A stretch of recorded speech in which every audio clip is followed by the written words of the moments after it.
Libra, hi! Welcome to Mystic Queen PH. Titingnan natin ang energy sa inyo in the next 6 months from the time na mapanood nyo ang reading na to. Dahil ito ay isang timeless reading, so anytime na mapanood nyo to as long as makaka-resonate kayo, this reading is for you. And also, general reading, maaari kayong makarelate, maaari hindi, just take what resonates.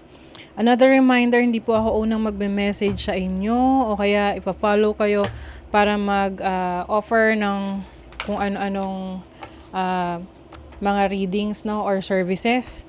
Mag-ingat po kayo sa mga nagpapanggap na Mystic Queen PH, especially sa TikTok, no. Be careful dahil yung mga yan ay scammer.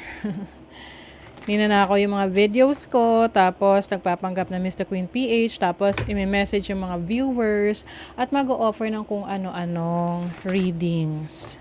Kung gusto nyo ng private reading, message nyo lang ako. Kayo yung magme-message sa akin. Kaya lang kasi sa ngayon, fully booked tayo. So, magbibigay na lang ako ng announcement. No? Magpo-post ako ng announcement kapag open na ulit. Okay? So, let's begin. Libra, what's the energy? Next 6 months para sa mga Libra. Oh, transformation. This is you learning about a lot of things, no? So, from this time on, in the next 6 months, marami kang matututunan tungkol sa sarili mo, sa buhay, na ita-transform ang pagkatao mo. Like, for example, no, yung mga taong nakakilala sa'yo ngayon, pag nakita ka in the next 6 months, hindi ka na nila makikilala. Like, literal, pwedeng meron kang physical transformation. Yung iba naman, this is spiritual transformation, na tipong nag-iba na yung pananaw mo sa buhay. May mga binago ka na for the better. Okay, let's see what else. Oh, you are aligning yourself to your soul's purpose.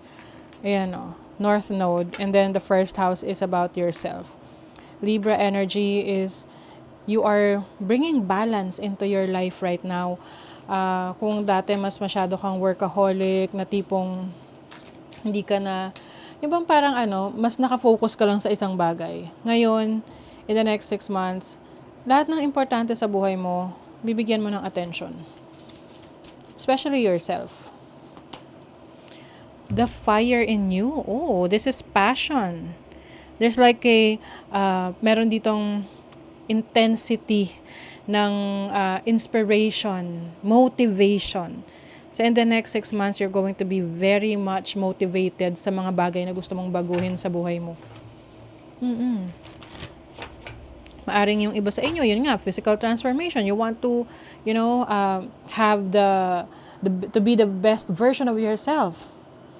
To be the healthiest version of yourself. This can also mean exploring your passion. Nang walang, like, you are not limiting yourself anymore. Oh my God! Oh, that makes sense. North Node, diba? Ito yon kanina. Fulfillment. Wow. This is about speeding up. Mapapabilis ang realization mo or pagtuklas mo sa purpose mo dito sa mundo. Kasi maraming, to be honest, no, ang daming mga naliligaw ng landas.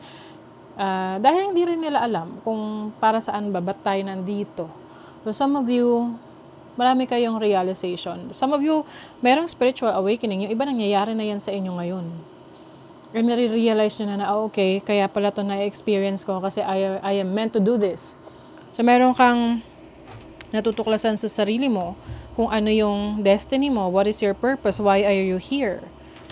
Some of you are into spirituality or kung ano naman yung talagang magbibigay sa'yo ng happiness, ng fulfillment sa buhay.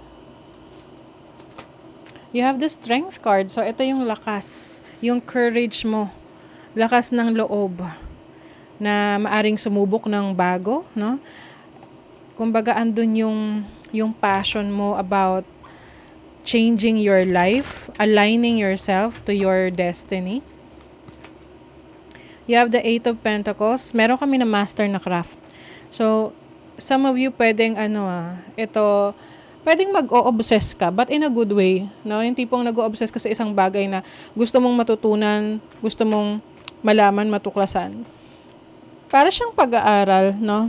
Kasi 'di ba, halimbawa, in a normal setting ng pag-aaral, papasok ka sa school, ganyan, tapos may mga lessons every day, naka-allocate na. Pero yung sa'yo, gusto mo siyang speed up. Na parang, nagte-take in ka ng more information kasi gusto mong mapabilis yung mastery, yung self-mastery. This can be your calling, no? Yan yung iyong bukasyon sa buhay na na-discover mo na yan yung vocation mo, or yan yung path na gusto mong tahakin.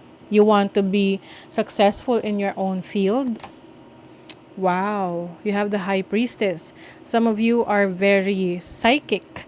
You have a lot of mga skills, no, pagdating sa spiritual realm, no? Yung iba sa inyo, you are a very spiritual person. And you are meant to be the light, or to be a light worker, seer. You know, dun sa mga nag-undergo na ng spiritual awakening or spiritual discovery. So you are now in this in the next 6 months, marami kang malalaman eh. Marami kang matutuklasan about yourself. You have the Oracle of Cups. This is basically your deepening your instinct, your intuition. Ito yung tipong loving what you do and doing what you love. Okay, tingnan natin sa money, career, finances. Money, kaperahan, for Libra.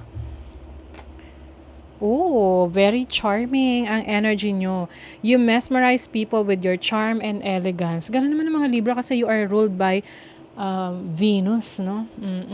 So, very captivating yung energy ninyo. And maaring ito rin yung reason kaya more people are drawn into you for whatever reason. No? Kumbaga, drawn into you for whatever purpose that you are serving them. Kasi iba-iba naman tayo ng purpose, 'di ba? Yung iba sa inyo, drawn sa inyo yung mga tao na parang kumbaga naaakit sa inyo yung mga tao dahil sa mga sinasabi mo, sa mga tinuturo mo, sa guidance mo, or the way you carry yourself, no? Meron dito some challenges in your finances, okay, in the next 6 months. So make sure na yun nga, gaya ng sinabi ko sa inyo kanina, kailangan din meron ka ring focus sa ibang mga bagay na hindi mo binigyan ng attention in the past. So, next 6 months, ayusin mo yung iyong finances. You are also going to upgrade, o yung iba sa inyo magle-level up sa trabaho.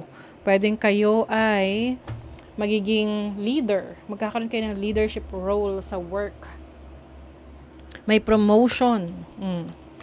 For some of you na nasa corporate world.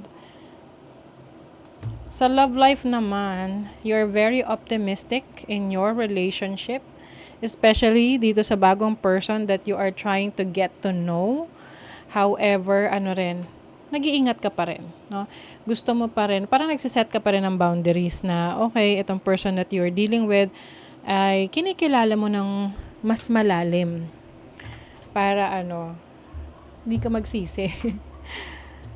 Some of you naman, pwedeng mag-open up ka na, no?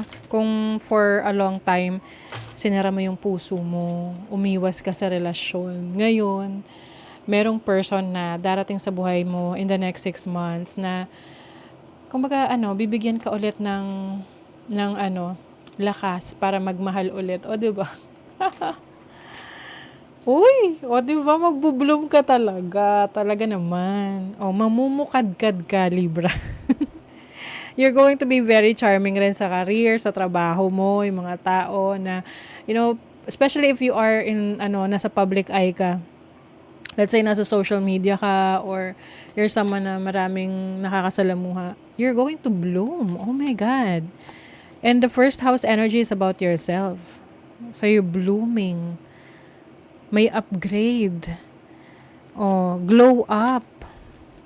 Yes, you're also going to nurture yourself, your needs. Some of you kung meron kayong plano na humanap ng sarili nyong bahay or place, ayan, in the next 6 months, you will be able to get the dream house or place na gusto mo. Some of you will also travel, going to different places, travel with your friends or family or loved ones. And part din yun ng self-discovery mo. Yung iba sa inyo, ito yung opportunity na ibibigay ng trabaho mo, ng career mo. Dahil meron tong, kumbaga, pwedeng iba sa inyo ipapadala sa ibang bansa para mag-aral or may training kayong pupuntahan or that's part of your job, no? To travel. Take a breath. Ito yung break.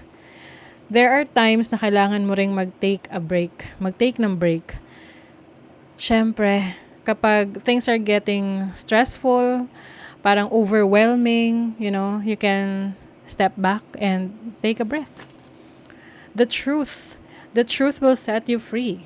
This is about divine truth. Like, marami kang realizations about where you are headed. Kumbaga, saan ka papunta.